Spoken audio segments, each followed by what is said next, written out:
Ciao, io sono Valentina e il mio blog è cucito su quelle che sono le mie più grandi passioni, nonché sul mio nome e cognome. Infatti digitando semplicemente www.valentinacarbone.it ti apparirò io. All'interno del mio blog parlo di quelle che sono appunto le mie due più grandi passioni, la comunicazione e i viaggi, e ne parlo sempre attraverso il fil rouge delle emozioni.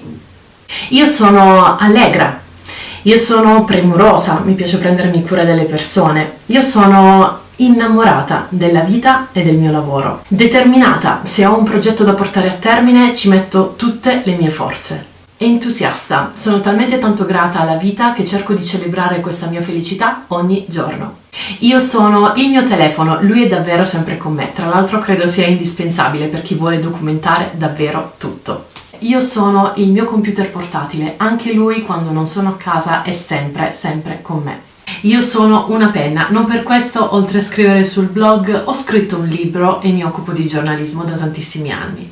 Io sono vestiti scuri e rossetti colorati, solo così riesco a sentirmi me stessa. Io sono il mio bigliettino da visita, ne faccio uno ogni anno perché ogni anno mi piace cambiare grafica e inserire delle cose nuove e anche lui è sempre con me.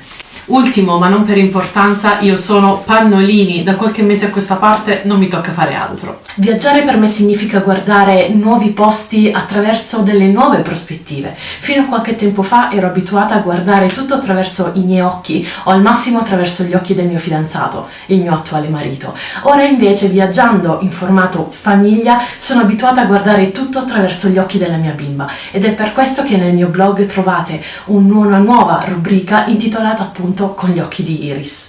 Fino a qualche tempo fa ero abituata a viaggiare da sola o al massimo con i miei genitori, con i miei amici o con il mio fidanzato.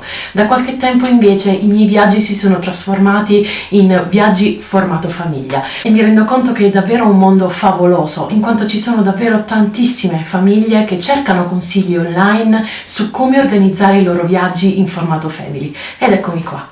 Cosa fa un travel blogger? Secondo me è una persona che si interpone tra le esperienze di viaggio e le persone che vorrebbero vivere quelle esperienze di viaggio, cercando di trasmettere quante più informazioni possibili, magari a volte anche insolite, quindi quelle che non si possono trovare normalmente online. E nel mio caso farlo con il segno distintivo delle emozioni.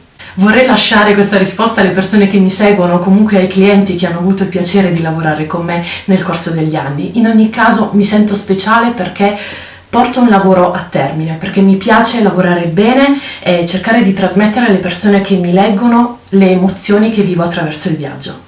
Scegliere me perché sono pronta a vivere le esperienze più grandiose in compagnia della mia famiglia e della mia bimba soprattutto. Scegliere me perché vorrei far capire a tutte le persone che mi seguono che viaggiare con i bambini non è difficile, basta semplicemente organizzarsi.